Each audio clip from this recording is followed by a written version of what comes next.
My name is Denise Hurley, and I want to welcome everybody to Journeys. I'm really excited today to have my guest, Lindsay Jordan, here with me. Welcome. Thank you. Thank you for having me. You're welcome. Now, Lindsay and her family have just recently opened a farm here in Lancaster, and it's a rescue farm for horses. So can you tell us why you came to Lancaster and why a rescue farm? Sure. So we came to Lancaster. We started our search for a new house it was January of 2020. So it was right before COVID and everything got a little crazy. We had a house in downtown Hudson. We were right on the main road. We didn't have any space for animals, certainly not horses. So we kind of set out in January looking for more space for ourselves, for our kids. We wanted to be able to farm, grow our own food, have chickens, all that. I'd always had horses growing up, but never on my own property. So when we started looking, we said, maybe let's just see if we can find something with enough acreage that we could have a couple horses. And we just got really lucky with the spot that we found, that we had just enough acreage to be able to have some. Shortly after that, COVID happened, and then we were kind of stuck home a lot, so we spent a lot of the time building. When we moved in, it was just cornfields. It wasn't actually a farm, so there was nothing there. So we started from the ground up, just building paddocks, and we had a lot of help from the neighbors, from the community, building sheds for us. We had a lot of things donated, which helped to get it all up pretty quick. Sure. So after that, I had contacted a local rescue. It's the Soulful Eyes Equine Rescue. They're out of New Braintree. Okay. I had contacted them about potentially fostering at some point. And long story short, they were in the middle of a rescue, and they asked if I wanted to look at the page and see if there's any horses that we wanted to save for our farm. So of course I looked, and there was two that we picked right away, King and Gracie. So it all just happened really quickly after that.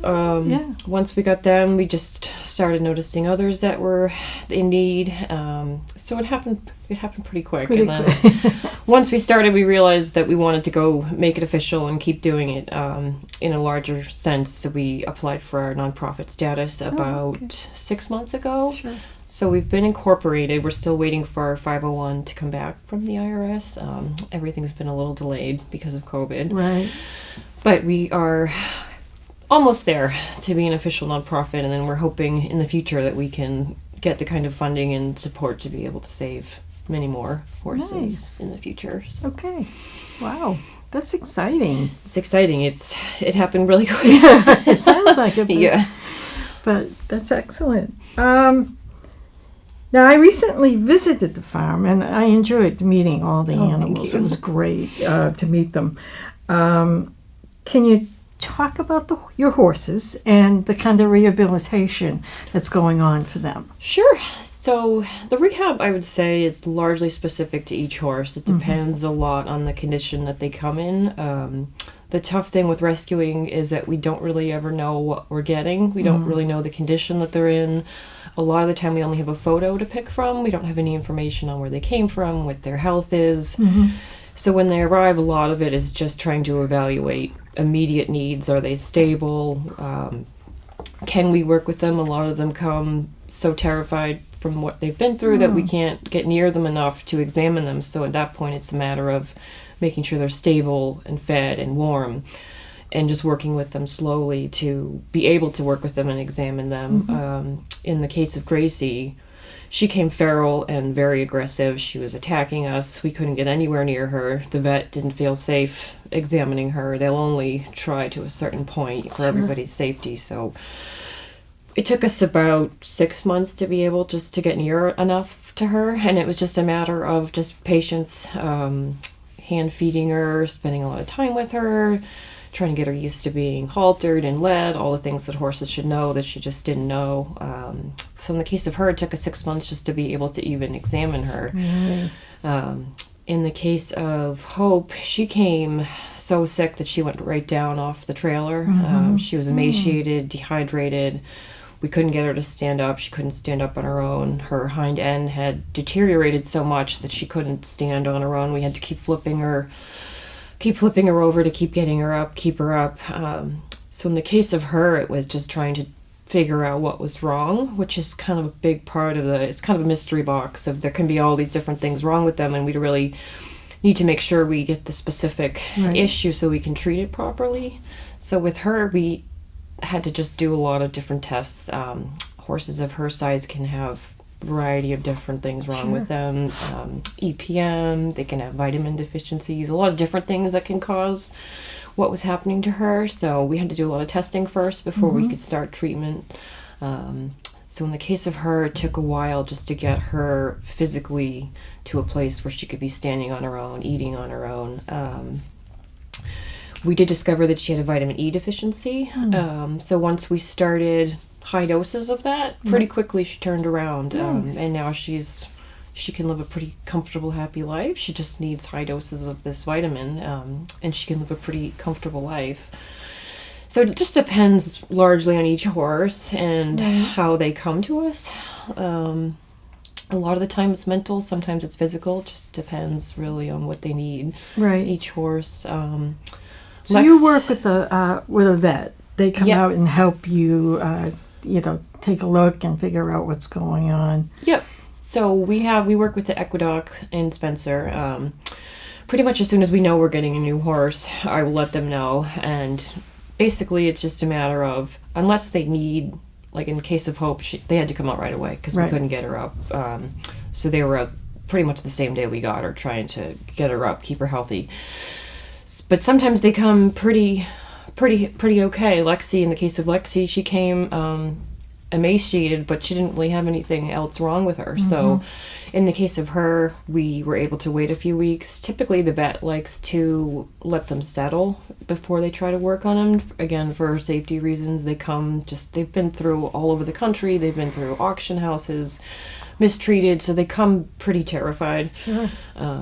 So the vet usually asks me to wait at least 2 weeks so they can settle and just kind of get used to their new house. Unless in the case of Hope, where it was somebody had to come out right away. But typically within 2 weeks to a month, we have the vet out. They do the full evaluation. We update vaccines if we don't know if they've had it. Try to do an overall health evaluation. We talk about what foods they should be getting. They're pretty hands-on with, we go over exactly what feed each horse should be getting. In the case of Lexi, if they're starved to a certain point, we have to do a slow refeeding. We can't just stuff them full of food quickly. So that's a strict diet regimen we go through. So we talk about all that with the vet. She gives us pretty specific instructions on how to get around those issues.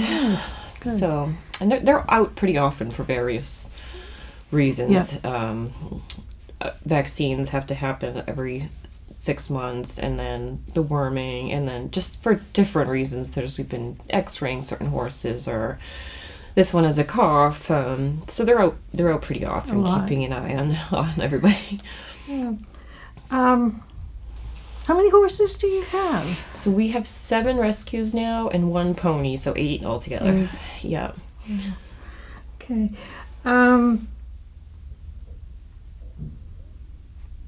Can you tell us a little bit about how the horses come to you? Sure. So we follow a lot of the horses that we get come from places called kill pens, which a lot of people aren't familiar with in New England, because there aren't really any auctions up here anymore. However, down south, I think the closest one is Pennsylvania. But lots of them down south, there's lots of auction houses for livestock. And the problem with these places is people bring their horses there thinking they're going to end up maybe, and it's for various reasons, life changes, hardships. People bring these horses to auction assuming maybe they can find a good home for them. The problem is there's people there called kill buyers who work for the export business. So they go to these auctions and they prey on these sick, old, weak horses. They get them for a really cheap price, and then they either get exported to Mexico or Canada for slaughter, or they put them through auction after auction if they think maybe they can get more money for them, maybe a healthier horse. They'll put them through auction after auction, just trying to make more money than what they think they might be able to get for a meat price. So the problem with this is they don't advertise who they are. They're just regular people, and a lot of horses end up in the wrong hands and in these auction places. Mm-hmm. The problem with these places is they're all stuffed in tiny pens. They don't have access to food, water. There's no medical care for these animals. Some of them get saved. A lot of them do get saved. Mm-hmm. But what they go through in there is not humane. It's not good conditions. Some of them are injured in transport. Some of them are pregnant. I've seen some of them just bleeding, and they're just, no one helps them unless somebody saves them. So they all... Sorry, take a drink. Sure. I'm trying to say too much at once. Where was I? So the problem with the kill bears is they put them through auction after auction. Mm-hmm. We see these places are advertised on Facebook. A lot of the auction lots, feedlots, or kill pens is what they're called, advertised on Facebook. Mm-hmm. So pretty much anybody can follow. There's lots of different ones. As soon as we started getting into rescuing, we started following pretty much all of the pens all over the country. So I just follow it, and I just try to help. There's certain ones that... So this isn't regulated at all, is it? It's supposed to be. Yeah. It's just there's not a lot of protection for the animals in the facilities. They're just considered livestock, so it's still something that's allowed to happen, even though we don't slaughter them here. They're still allowed to be exported, and I think they're supposed to adhere to certain conditions for these animals, but a lot of the time they're just injured or sick and not getting help. So it's not good for them at all to be there. A lot of them come very sick just from catching whatever they've been exposed to in these places. So So most of the rescues, this is how they get their horses. They do the same thing you're doing. Is a lot of them, yes. I think there's a big controversy. Some of them say if we're saving these horses, we're funding them. The kill buyers, we're keeping them going. The best way to, but not all of us can get to the auctions, especially if they're far away down south. Sure. The best way for the horses and to put them out of business would be to go ourselves and outbid them at the auction right at the source and take the horses home before they even get a chance to get their hands on them. But like I said, a lot of them are down south. It's not always easy to get to the auctions. So the next best thing would be trying to get them out of there. A lot of them end up in what they call direct ship lots. These are the horses that are on probably the next truck out if nobody's going to save them. Right. So we try to bail from those places just because those are the horses that are really out of time.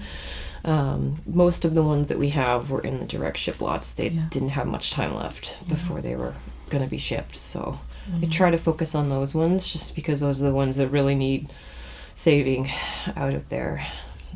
So you have a big heart for these horses. I've always loved horses since I was a little kid, and I've always wanted to do this. I've always wanted to save them and be a part of rescuing and helping them. We just didn't have the facility, the means before. But now that we have the space to do so, it's definitely a dream come true to be able to help and save them. A big part of our mission, I think, is rescue, but also advocating for them. A lot of people just aren't aware that these things still happen here. So a big part I had no idea. Yeah, a lot of people don't. It's just something that doesn't happen up here, so a lot of people don't know about it. But our mission, part of it is just spreading information. I think the more people that know about it, the less hopefully it would happen. Yeah, more people would maybe stand up and say, this isn't okay, and and they are trying to pass something called the SAFE Act. I don't know if you've heard of that. So that's been brought to the Senate floor. They're trying to pass an act that would ban the export of these horses for slaughter. They might still be slaughtered in other countries, but they wouldn't be able to get them from the USA anymore. So that would be huge if this passes, because it would shut down basically all of these operations. They wouldn't be able to export anymore. They would probably still be flipping the horses from the auction houses, because they get them. What happens is the kill buyers can get these sick, old, injured horses for a couple $100, and then they turn around and flip them for auction for $600-700. Wow.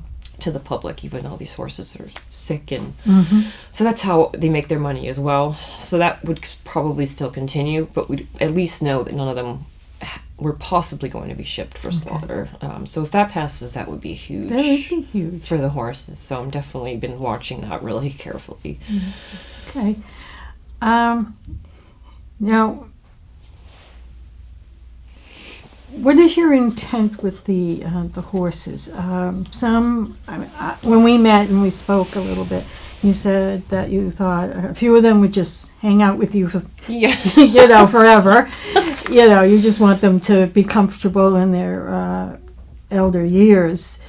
At some point, will you have some that you would like to put up for adoption or fostering or whatever? So ideally, that is our goal. Rescue, rehab, rehome, rehoming, and that allows us to save more than obviously keeping a sanctuary full of them. Rehoming would definitely allow us to save more. That is our long-term goal. Sure. We need certain permits from the state, which we can't get until we get our 501. Right. So as soon as we get all of our permits and paperwork, we probably will start looking to adopt at least one or two of them out.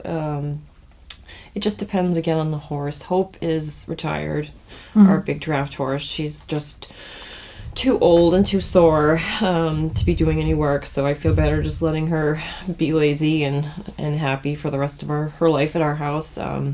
Same with King. He was worked really hard as a farm horse for a very long time. He's just a very grumpy, tired old man, and he does not want to be messed with. So in the case of him, it would be tough to find an adoptive home for him, especially for retired horses. So those will be staying with us. In the case of Gracie, she's just a baby, but she needs training. So she has her whole life ahead of her, and she's completely healthy. But she doesn't even know what a saddle is. She doesn't know. So she needs lots of training before we could even consider adopting her. Sure. Training them is giving them the best hope for a good life. People prefer horses that are obviously broke and rideable and trained, so doing that gives them the best chance. But I feel like by the time we get her trained, I don't know if I'm going to be able to part with her. We've had her for so long now, almost a year. Okay. So it would be tough at this point. I bet it would be to part with any of them, but we're going to have to start if we want to keep saving more. Right. So. Yeah. How many horses can you have right now? So we have 6 acres on our farm. The law in where we live says you have to have 5 acres to be able to have livestock. The general rule is an acre per horse. So we're right about full right now. Yeah. So somebody would have to either be adopted or move on before we'd be able to take on anybody else. I think you have your hands full. We do. We do. We're going to try to work on the ones we have, I think, for a little while, just because we're full. We have Gracie, the baby, who needs training, and we also have another little baby who's only 1, who just came 2 months ago. And she needs a lot of handling, a lot of attention, just working with her, brushing her, playing with her, just so she gets used to, normal life for a horse. So definitely going to be focusing on training the ones that can be trained until we can save somebody else. Sorry. Now you also have some other rescues at the farm that I met.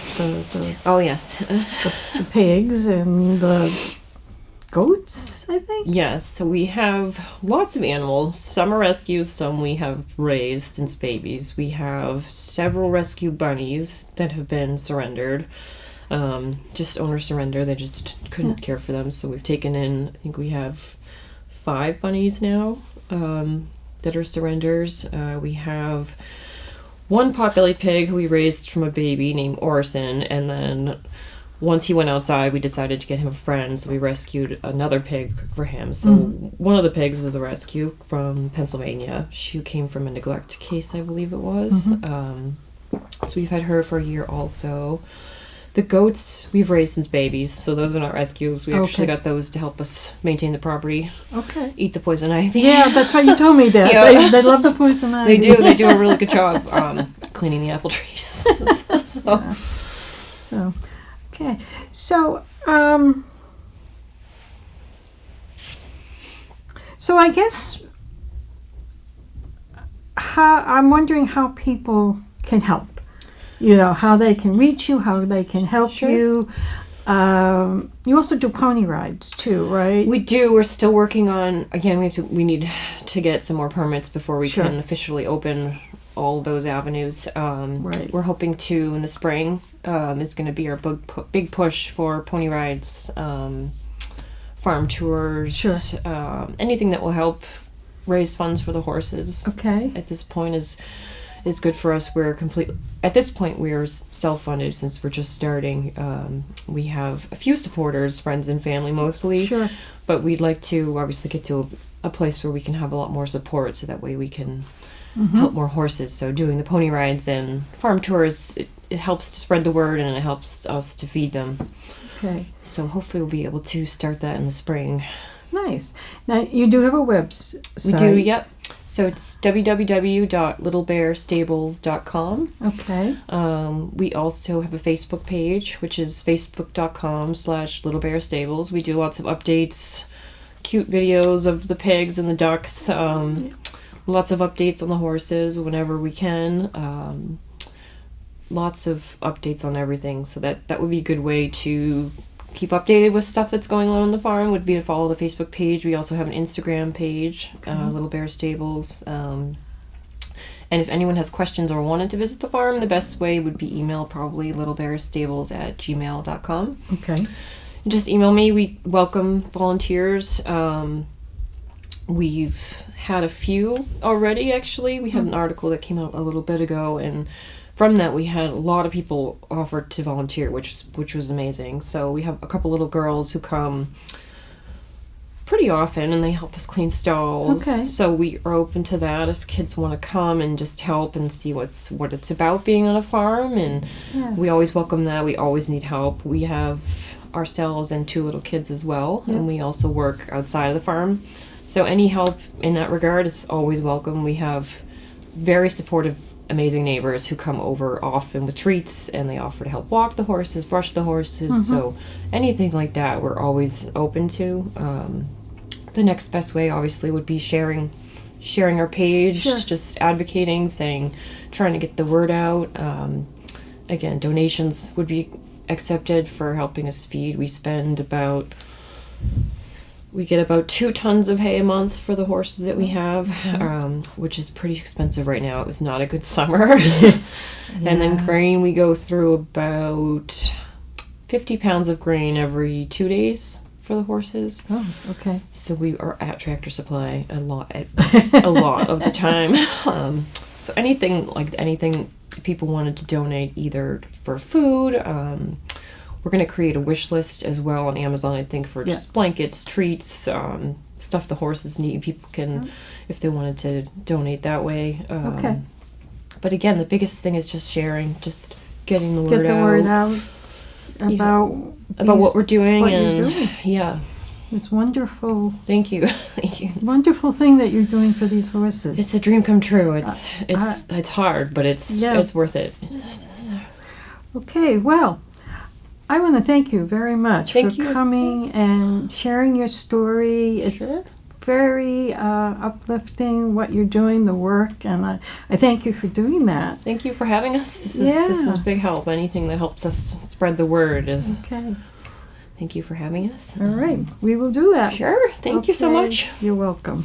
All right, and I'm Denise Hurley.